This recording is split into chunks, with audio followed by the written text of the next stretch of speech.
가슴에 손을 얹고 고백하겠습니다. 복음은 기쁜 소식입니다. 기쁜 소식은 예수님입니다. 예수님은 나를 보내십니다. 모든 곳에서 모든 곳으로. 우리 함께 기도하겠습니다. 사랑하는 주님, 성령의 조명하심으로 말씀을 보고 깨닫게 하여 주옵소서. 그리고 깨달은 말씀 붙들고 삶에서 말씀대로 살아갈 수 있도록 성령님 우리를 인도하여 주시옵소서. 예수님의 이름으로 기도드립니다. 아멘. 인간관계라는 것은 굉장히 복잡하고 신비롭죠. 사람들로부터 받은 상처가 있어서 아픈데 그게 또 사람으로 치유되는 경험이 우리 가운데 있습니다.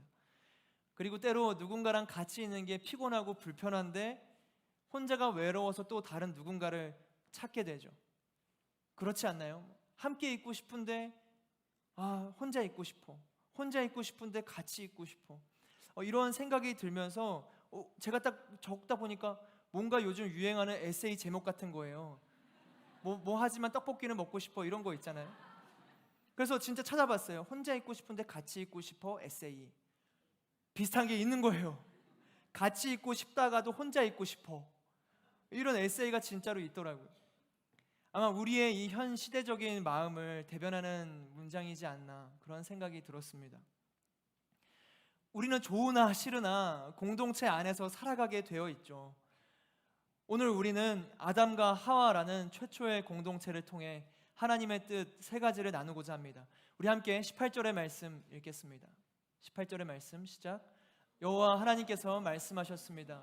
사람이 혼자 있는 것이 좋지 않으니 내가 그에게 알맞은 돕는 사람을 만들어주겠다. 첫 번째, 하나님께서는 공동체를 기뻐하십니다. 공동체를 기뻐하시죠. 말씀에서 지금 뭐라 그랬나요? 하나님께서는 사람이 혼자 있는 것이 좋지 않다, 사람이 혼자 있는 것이 좋지 않으니 말씀하셨어요. 하나님께서는 홀로 있는 아담을 보시고 안타깝게 여기셨죠. 이 세상을 창조하시면서는 보시기에 좋았더라 하셨는데 지금 이 아담을 보면서는 혼자 있는 것이 좋지 않다 말씀하시는 거예요. 혹시 오늘 우리 예배에 왔다가 그냥 집 가시는 우리 하늘분들 분명히 계실 거거든요. 저도 대학생 때 20대 때 정말 자주 그랬고, 우리는 소위 그것을 안개라고 부르죠. 있지만 보이지만 잡히지 않는 그 존재들. 혹시 여기 안개분들 계시면은 여러분 권면하고 축복합니다. 새가족 그룹으로 가시고 여러분 순모임으로 가세요.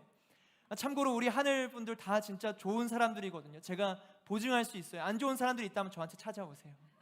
그러면 아마 안 찾아올 것 같아요. 공동체에 속한다라는 것은 하나님께서 기뻐하시는 일입니다. 이 사회는 혼자 있는 것이 편하다라고 말하고 있어요. 근데 물론 혼자 있는 게 편할 때가 있고 혼자 있을 때가 필요할 때가 있죠. 문제는 이 혼자에서 비롯되는 이기주의와 개인주의입니다. 자신의 편의를 최우선으로 두는 이 가치관이 문제가 되는 거예요. 자기 자신을 가장 중요하게 여기고 그것을 깨버리는 남이 싫어서 혼자를 장려하고 비혼주의를 외치고 있는 것이죠. 그들의 주장은 이렇습니다. 굳이 왜 누군가를 위해서 희생하고 맞춰주면서 내가 살아가야 돼. 그냥 혼자 편하게 사는 것이 좋아. 이해가 되고 그럴싸해 보이고 설득력이 있는 문장처럼 들려요. 같이 있는 게 힘들 때가 분명히 있으니까요. 그런데 우리의 입맛에 그렇다고 해서 그것이 절대 하나님의 뜻은 아닙니다. 그러면 예수님은 왜 십자가에서 희생하셨고, 예수님은 왜 우리에게 맞춰서 성육신하셨죠? 예수님은 왜 편하게 혼자 안 사셨나요? 예수님은 계속 공동체를 이루며 공동체를 위해서 희생하고 우리를 위해서 성육신하시고 십자가에 못 박혀 죽으실 만큼 우리를 사랑하셨어요. 그것으로 인해 생명이 살아나고 참된 기쁨이 있고 영원한 생명이 주어지는 것이죠. 하나님은 그 길 가운데에서 기쁨을 주십니다. 자기를 부인하고 나를 위해서 십자가를 지고 나를 따라라 말씀하시잖아요. 나를 위해 살아가는 인생, 나의 편의가 가장 최우선시되는 인생은 하나님께서 우리에게 살라고 하신 인생이 아닙니다. 아무리 그렇게 살고 싶어도, 아무리 그게 사람들의 말이 옳은 것처럼 보여도, 내 감정이 동의가 돼도 세상 문화 안에서 그게 가장 옳은 것처럼 보여도 아무리 하나님의 말씀을 찾아보면 그거는 진짜 하나님의 뜻이 아닌 것 같아요. 하나님께서는 공동체를 기뻐하십니다. 하나님 자체가 성부, 성자, 성령의 삼위일체 공동체를 이루시죠. 요한복음 11장 52절의 말씀을 보면 예수님은 흩어진 자녀들을 하나가 되기 위해서 십자가에서 못 박히셨어요. 그리고 사도 바울이 썼던 에베소서, 빌립보서, 골로새서, 그리고 빌레몬서 이 네 권의 옥중서신은 감옥 안에서 혼자 쓴 거거든요. 혼자. 그런데 누구를 위해서 썼어요? 다른 그 공동체를 위해서. 혼자 그렇게 고통 중에 갇혀 있는데도 공동체를 바라본 게 사도 바울입니다. 그리고 모든 것이 헛되고 헛되다라고 말하는 전도자가 이렇게 얘기해요. 우리 전도서 4장 11에서 12절의 말씀 같이 한 목소리로 읽도록 하겠습니다. 시작. 또 두 사람이 함께 누우면 따뜻하거니와 한 사람이면 어찌 따뜻하랴. 한 사람이면 패하겠거니와 두 사람이면 맞설 수 있나니 세 겹줄은 쉽게 끊어지지 아니하느니라. 혼자서는 둘의 따뜻함을 느낄 수가 없습니다. 혼자서는 패하지만 둘이서는 맞설 수 있고 세 겹줄은 승리합니다. 하나님은 공동체를 기뻐하십니다. 사실 우리도 외로움이 싫죠. 외로움이 긍정적이다 하고 외롭고 싶어 하는 사람이 어디 있겠어요. 난 고독하고 싶어, 단절되고 싶어, 무인도 가서 살 수 있는 길은 없을까 혼자. 그렇게는 우리가 못 살죠. 그렇게 안 된다는 거 너무 잘 알고 있어요. 공동체가 함께 가야 된다는 거 너무 잘 알고 있어요. 그런데 때로 사람이 불편하고 싫은 겁니다. 사람에게 상처받고 실망하고 화나고 짜증나고 그래서 적당히 거리를 두고 그러다 마음의 문을 아예 닫아버리고 비혼을 선포하고 혼자 살아가고. 그러나 우리 사랑하는 하늘 여러분, 이 행복하지 않을 가능성 때문에 행복할 가능성을 포기하지 마십시오.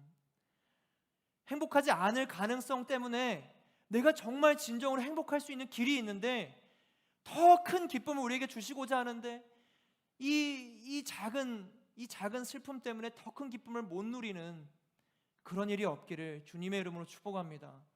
공동체 안에 있을 때, 함께 할 때는 누구도 말할 수 없는 기쁨이 있는 거예요. 하나님께서 말씀하시죠. 사람이 혼자 있는 것은 좋지 않다. 이 말씀을 반대로 생각해 보면 같이 있는 것이 좋다. 같이 있는 것이 좋다. 우리에게 함께하는 말씀하시는 거예요.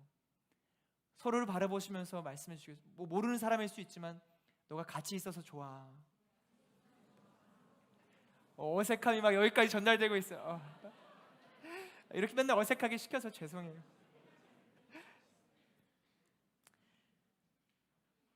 여러분이 그렇게 같이 함께하는 인생을 꿈꾸고 결혼을 꿈꾸고 그리고 이 공동체를 사랑하는 저와 여러분이 되시기를 주님의 이름으로 축복합니다.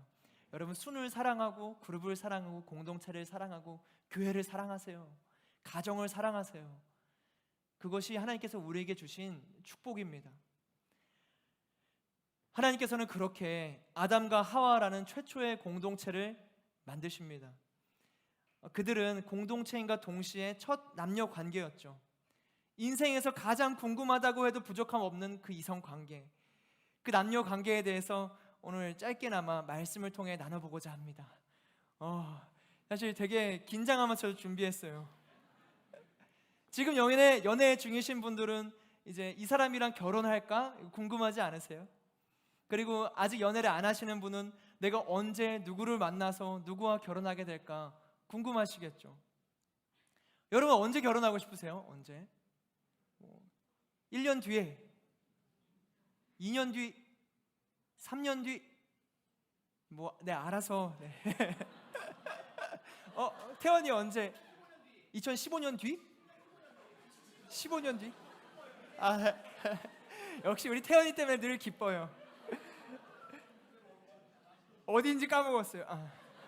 네.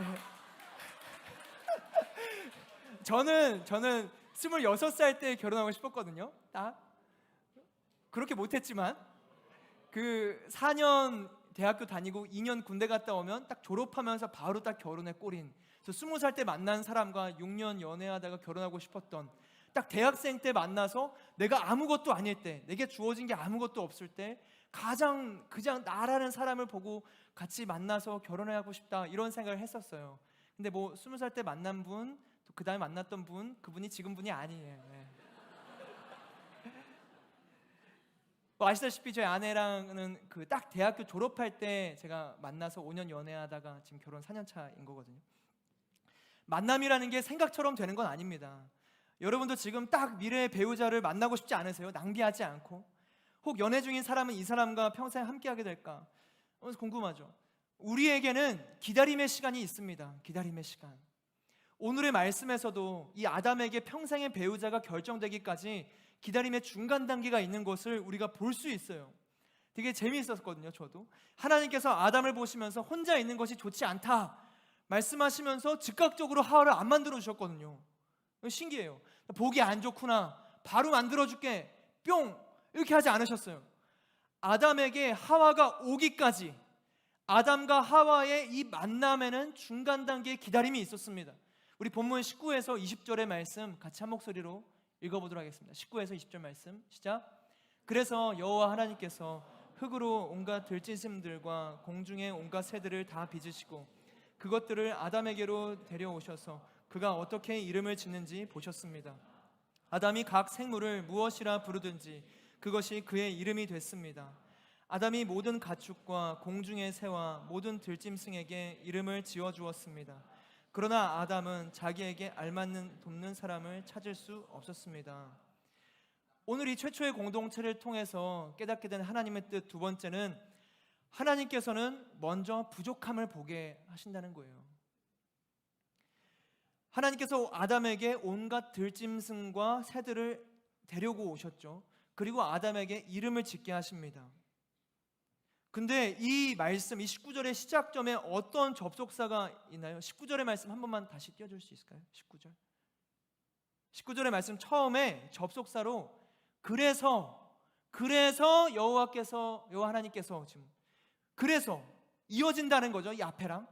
그 앞에 말씀 뭐였나요? 우리 18절 한 절 뒤로 가면은, 부탁하지도 않은 건데 지금 중계팀 18절 뒤에 보면은 내가 그에게 알맞은 돕는 사람 만들어주겠다. 자, 이 만들어주겠다. 그래서 이름을 짓게 하셨다. 이상하지 않아요? 돕는 사람을 만들어주겠다. 그래서 이름을 짓게 했다. 앞뒤가 안 맞는 것 같은 거예요. 돕는 사람을 만들어주시면 되지 왜 이름을 짓게 하셨나? 왜 이름을 짓게 하셨나?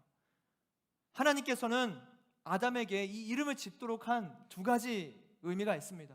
첫 번째, 아담에게 모든 동물보다 더 높은 권위가 있음을, 부르는 대로 그의 이름이 되는 권세를 주셨다는 거죠. 동물에게 이름을 붙이면 그것이 그 이름이 되는, 인간에게는 그 권세가 있습니다. 땅을 다스리는 능력을 하나님께서는 인간에게 주셨고 그것이 인간의 존엄성이죠. 그러나 두 번째, 인간은 땅을 다스리는 권세가 있음에도, 하나님의 형상을 닮은 능력이 있음에도 부족한 존재라는 것을 깨닫게 하기 위함이었어요. 20절의 말씀 같이 보실까요? 다시 한번 읽겠습니다. 시작. 아담이 모든 가축과 공중의 새와 모든 들짐승에게 이름을 지어주었습니다. 그러나 아담은 자기에게 알맞은 돕는 사람을 찾을 수 없었습니다. 아담은 모든 동물들에게 이름을 지어주는 권세와 능력 속에서 한계를 느끼는 거예요. 나는 이렇게 구별된 존재인데, 이 동물들과 분명히 다른데 난 혼자 이렇게 하고 있는 거구나. 나를 도울 사람이 없구나. 나를 이해해 줄 사람이 없구나. 내가 스스로 나와 함께하는 사람을 만들어낼 수도 없구나. 내 한계는 여기까지구나. 내게 주신 권세와 능력이 여기까지고 나는 더 이상 다른 것을 할 수 없는 부족한 존재네. 내가 능력이 있었는데, 내게 권세가 있는데 내가 무언가를 창조해내는 능력까지는 없네. 나는 그저 부족한 피조물이구나. 나는 부족하구나. 사랑하는 우리 하늘 여러분, 내가 이 부족하다는 자각이 없이는 진정한 만남이 시작되지 못합니다. 정말 이 예쁜 연애, 아름다운 만남을 통해서 결혼 생활까지 이어지고 결혼 생활에서도 너무 행복하게 꽁냥꽁냥 잘 지내고 싶으세요? 그러고 싶으시겠죠. 아니라고 할 사람이 없죠. 그러면 자신의 부족함을 먼저 깨달아야 돼요. 내가 얼마나 부족한 사람인지. 하나님께서는 아담으로 하여금 자신의 부족함을 보게 하셨어요. 하와를 만들기 전에 이름을 지으라고 했으면서 도대체 자신이 할 수 없는 그 채울 수 없는 영역이 있음을, 그 사실을 깨닫게 해주셨어요. 자신의 부족함을 인지하는 것, 그것이 아담이 하와를 만나기 전 필수 요소였습니다. 이 문명이 발전하면서 우리는 얼마나 부족함 없는 인생을 살아가나요?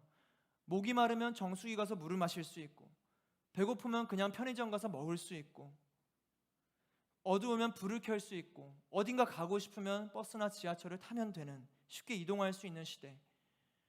그리고 심심하면 핸드폰을 열어서, 또 궁금하면 검색창을 열어서 검색하고 열고 즐거움을 경험할 수 있는 그런 시대를 우리는 살아가고 있습니다.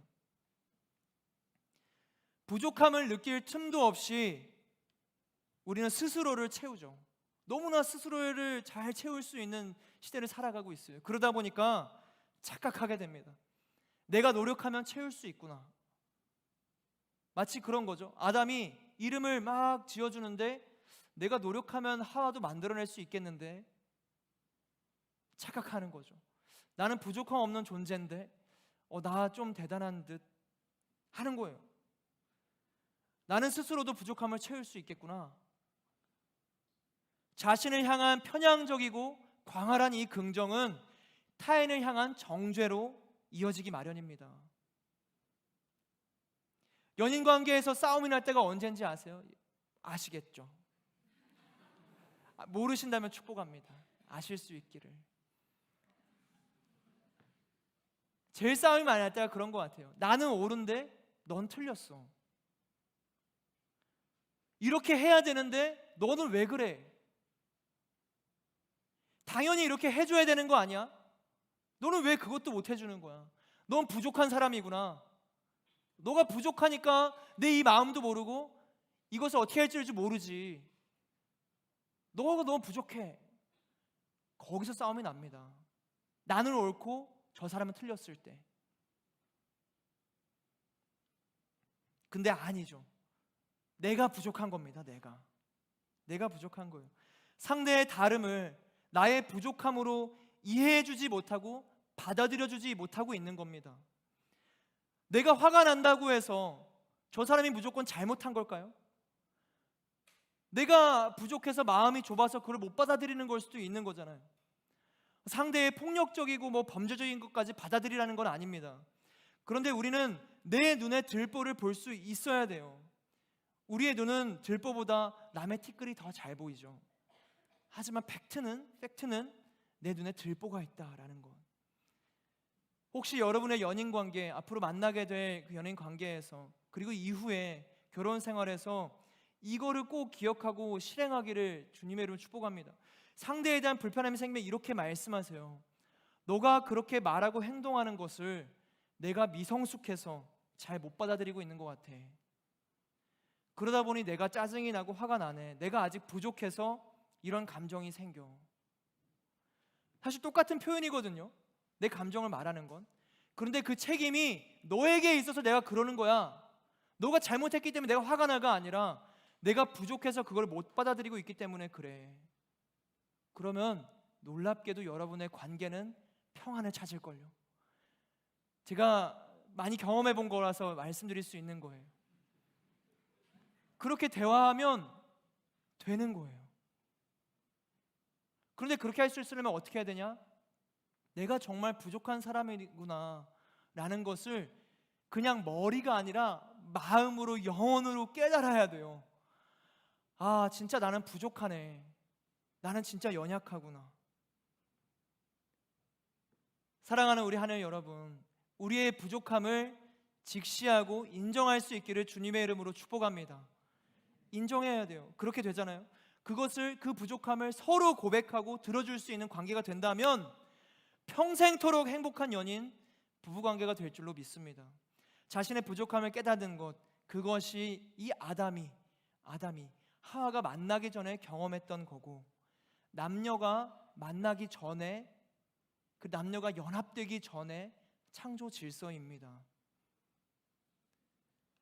아담의 그 부족함을 채워주는 관계로 하나님께서는 하와를 보내주셨죠. 한 가지만 좀 더 짧게 짚고 넘어가자면, 성경에서 이제 하와를 돕는 배필, 돕는 사람이라고 부르잖아요. 근데 이것을 오해하면 안 됩니다. 이 돕는다는 게 그저 도와주는 사람, 서포트해주고 거들어주는 사람을 뜻하는 게 아니죠. 돕는 사람으로 번역된 히브리어는 에젤이라는 단어인데, 이것은 무엇인가 결정적인 것을 채워준다라는 뜻이며, 이 에젤은 하나님을 뜻하는 단어이기도 하거든요. 시편 30편 10절 말씀 제가 읽겠습니다. 여호와여 나를 돕는 자가 되게 도소서. 여호와여 나를 돕는 자가 되소서. 54편 4절 하나님은 나를 돕는 이시며 주께서는 내 생명을 붙들어 주시는 이시니이다. 하나님은 나를 돕는 자. 여기서 쓰였던 단어가 에젤이에요. 에젤. 여성분이 왜 그렇게 훌륭한지 다들 이제 이해가 되시죠? 저는 이 창조 질서 따라 진짜 여성분이 우리 아내랑 만나면서도 훨씬 더 성숙하고, 다음에 지어진 2차 버전, 마치 에어팟 프로 두 번째 버전 더 나아진, 그런 생각이 너무 많이 해요. 이게 성경적인지 모르겠어요. 근데 경험적으로 훨씬 훌륭하세요. 훨씬 훌륭하세요. 남성에게 여성은 결정적인 것을 채워주시는 하나님의 역사하심입니다. 단적인 예로 이 남성 혼자선 하나님의 명령, 생육하고 번성하라는 뜻을 따를 수가 없지만, 여성을 만났을 때 하나님의 뜻을 결정적으로 이룰 수가 있게 되죠. 동성 간의 관계에서는 그게 이루어질 수가 없어요. 생명이 탄생할 수가 없습니다. 그리고 돕는 사람으로서의 여성의 의미를 더 풍성하게 이야기해 주는 것이 바로 잠언 31장인데요. 나중에 한번 또 가서 집에 가서 읽어보세요. 31장에 현숙한 여인에 대한 말씀이 나오거든요. 말씀 속 이 현숙한 여인에 대한 이미지가 어떠신가요? 마치 이 조선 시대의 이제 현모양처 같은 그런 느낌처럼 다가오지 않으세요? 어떤 집안에서의 순종적인 여성이 바로 현숙한 여인, 이런 어떤 그 생각들이 있을 수 있는데 그게 아니거든요. 묘사되는 걸 보면 이 잠언 31장의 현숙한 여인을 보면 말씀 속 여인은 부지런히 일을 해요.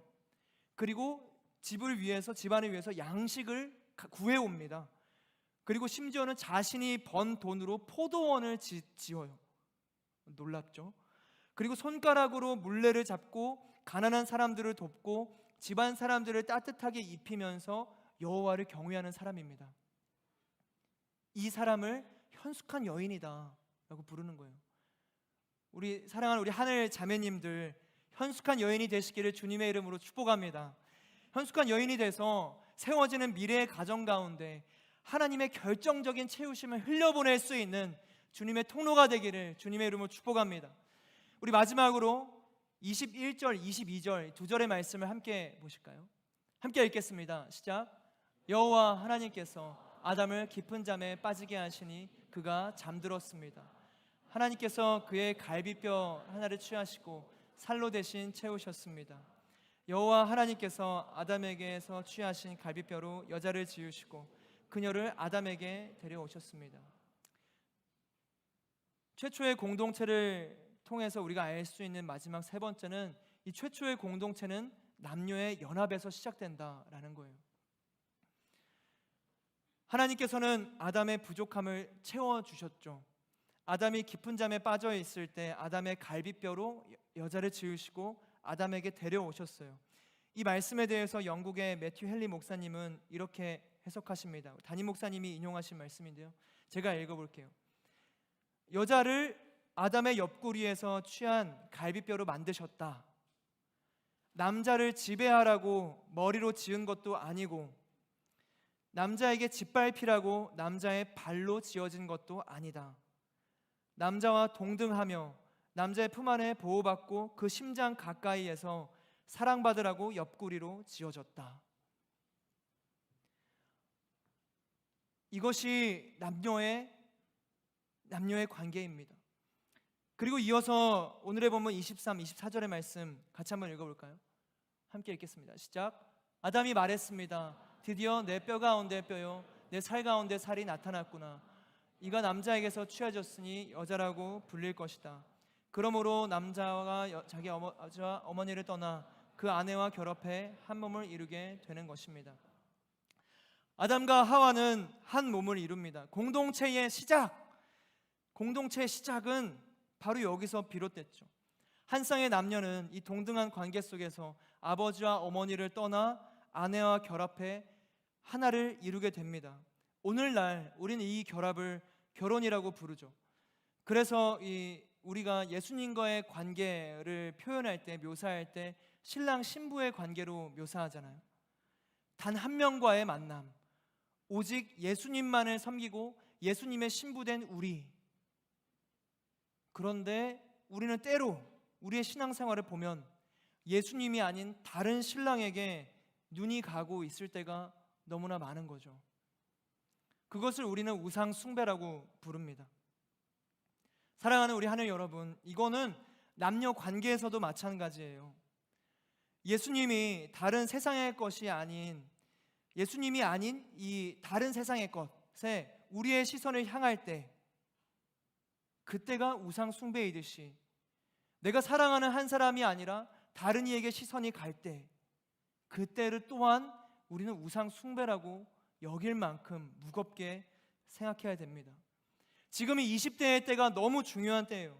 20대 때 내가 얼마나 정결하게, 얼마나 한 사람을 진정으로 사랑하는가,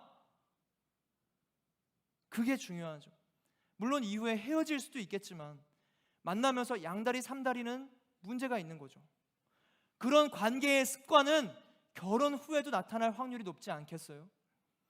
세상에서 많은 사람들이 그렇게 한다고 해서 그게 옳은 게 아닙니다. 우린 경각심을 가져야 돼요. 그냥 내 마음이 가는 대로 행동하는 게 하나님의 뜻을 따라 사는 것이 아닙니다. 내 시선에, 내 마음에 정당성을 부여하지 마세요. 혹시 여러분이 연애를 하고 있고 혹은 누군가를 좋아하고 있다면 한 사람만 좋아하세요. 한 사람만. 혹시 썸을 타고 계세요? 이 사람 좋고 저 사람 좋으세요? 결정하세요, 제발. 이 사람 저 사람 밤 11시에 뭐해라는 문자를 자니 1, 2, 3 자니 하고 답장 오면 기뻐서 그 사람 아니요. 찔러보지 마세요.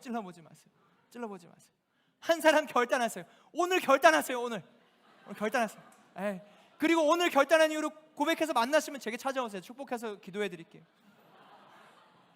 저희 어머니가 결혼하기 전에 저한테 말씀하신 게 딱 그 시대마다 말씀하신 게 있거든요. 기쁘고 즐겁게 인사하실 때가 있었고, 승리 외치실 때가 있었고, 그리고 오직 예수 외치실 때가 있었어요. 그래서 오직 예수 외치다가 결혼 후에는 두 오직을 외치시기 시작하는 거예요. 오직 예수, 오직 하은.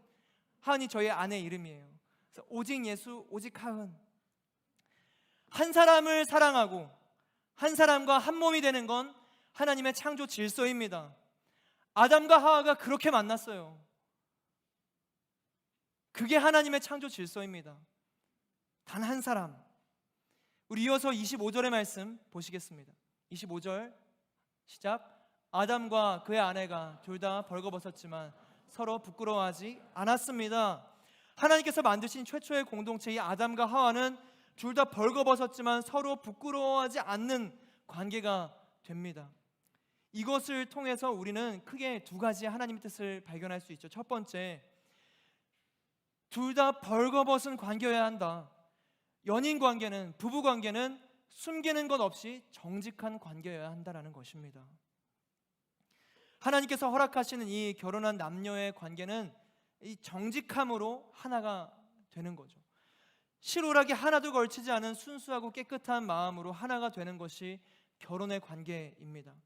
거짓 없이 오직 진실함으로 상대를 만나고 서로가 그 민낯을 그대로 인정하고 받아들이는 관계. 여러분 한번 관계를 생각해 보세요. 연인 관계를 생각해 보시고 나중에 결혼 관계를 생각해 보세요. 그 보기 좋고 듣기 좋은 거짓으로 맺는 관계. 서로에게 상처되는 말은 안 해요. 듣기 좋은 얘기만 하고 혹에 상처될 사건과 말이 있으면 그저 숨기는 관계. 그런 관계로 살아가고 싶으세요? 아니면 조금은 투박하고 부족하고 낯설고 불편하지만 있는 모습 그대로를 서로 나누면서 참된 관계의 모습 속으로 살아가고 싶으세요? 하나님께서는 숨기지 않는 정직한 관계를 기뻐하십니다. 우리 20대의 또 우리라고 그러네. 우리가 아니라 20대의 관계의 기준에서 마음은 20대니까 그 말씀을 드리자면 이 숨겨야 할 것들을 하지 않으면 됩니다. 숨겨야 할 것들을 하지 않으시면 돼요. 혹여 남들에게 말하지 마. 둘의 관계에서 어떤 사건이 일어나서 남들에게 말하지 마. 우리 관계잖아. 우리 일이잖아. 아무도 모를 거야. 합리화하고 정당화하려는 모든 시도를 거절하세요. 다른 사람들 앞에서도 여러분의 관계가 떳떳하지 못하고 정직하지 못하다면 미래의 배우자한테 어떻게 떳떳할 수 있겠어요? 어떻게 정직할 수 있겠어요? 어떻게 서로 벌거벗은 모습에서 부끄러워하지 않는 이 창조 질서의 모습으로 만나는 관계가 될 수 있겠어요? 지금의 관계에서부터 훈련해야 됩니다. 지금의 관계에서부터 깨어 있어야 되는 거예요. 내가 숨길 만한 것을 하지 않겠다. 숨길 만한 것을 하지 않겠다. 지금 정직이 훈련되지 않으면 결혼에서도 정직하기 쉽지 않습니다. 두 번째, 그럼에도 불구하고 서로 벌거벗은 모습에도 불구하고 부끄러울 수 없는 관계로 가야 되는 거죠. 이어지는 거예요. 남녀의 관계에서 부끄러울 짓을 하지 마세요. 이후에 결혼하고 나서 숨겨야 되겠다라는 생각이 드는 행동들을 지금부터 하지 않으면 됩니다. 하지 않으면 돼요. 미래의 배우자 앞에서 벌거벗을 정도의 솔직함으로 정직함으로 민낯으로 다가갈 수 없겠다 싶은 것은 애초에 하지 않으면 됩니다. 그게 간단한 거예요. 간단한 거예요. 지금의 욕망으로 살아가는 것은 선악과를 먹는 거랑 똑같은 거죠. 아담과 하와가 선악과를 먹고 나서 어떻게 됐나요? 선악과를 먹고 나서 벌거벗은 것이 부끄러워서 피하고 숨습니다. 그리고 하나님을 두려워해요. 언제요? 선악과를 먹었을 때, 하지 말라는 것을 했을 때, 하나님 보시기에 부끄러울 짓을 했을 때, 그때 관계가 멀어지는 거예요. 진짜 여러분의 미래 평생의 결혼 생활이 행복하고 싶으시다면 앞으로 살아갈 인생이 거의 4, 50년 이상 더 되겠죠. 그럼 이 몇 년간을 훈련하고 정직하게 부끄러울 것 없이 정말 하나님 앞에서 정결하게 순결하게 살아가고자 하는 겁니다. 이때 그 짧은 시간, 20대 짧은 시간을 그렇게 살아가면 왜 평생의 여러분의 인생이 에덴 동산의 관계처럼 아름다울 줄로 믿습니다. 그렇게 살아가는 거예요. 특히 우리 형제들, 저도 형제잖아요. 여러분 형제들의 머릿속에 마음 안에 뭐가 있는지 제가 너무 잘 알아요. 제가 형제니까요. 이 육신의 정욕, 안목의 정욕에 지지 않으시기를 주님의 이름으로 축복합니다. 형제들 아멘 하세요. 축복합니다. 지지 마세요. 승리하세요. 형제 보시면 승리할지어다 선포하세요. 서로를 바라보시면서 형제들끼리 승리할지어다. 탐욕과 욕심을 거절하세요. 이 거절할 수 있는 가장 확실한 길이 하나님의 시선을 인식하는 거거든요. 내가 혼자 있을 때, 아무도 모를 거라 생각할 때 내가 하나님 앞에 서 있다가 인식되고 인지되면 쉽지 않아요. 못합니다. 그리고 스스로 이겨내기 힘든 일도 하나님을 위해서 한다 하면은 하실 수 있어요. 야고보서 1장 15절에 이렇게 전합니다. 욕심이 잉태한즉 죄를 낳고 죄가 장성한즉 사망을 낳느니라. 우리의 모든 욕심들을 버리고 하나님 앞에서 이 창조 질서를 따라가는 관계가 되시기를 주님의 이름으로 축복합니다.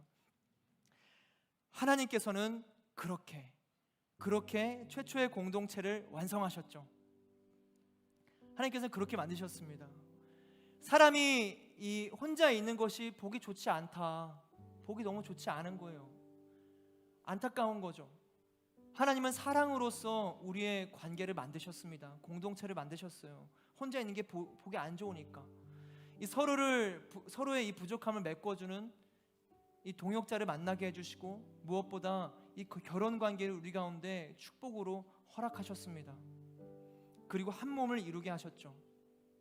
사랑하는 우리 하늘 여러분, 하나님께서 예비해 놓으신 배우자를 만나기를 주님의 이름으로 축복합니다. 여러분을 통해서 이 최초의 공동체가 이 열방에 퍼져나가 하나님 나라가 되었듯이 여러분 한 사람 한 사람의 가정을 통해 하나님 나라가 세워질 줄로 믿습니다. 이 땅에 하나님 나라의 기초가 되는 믿음의 공동체가 될지어다.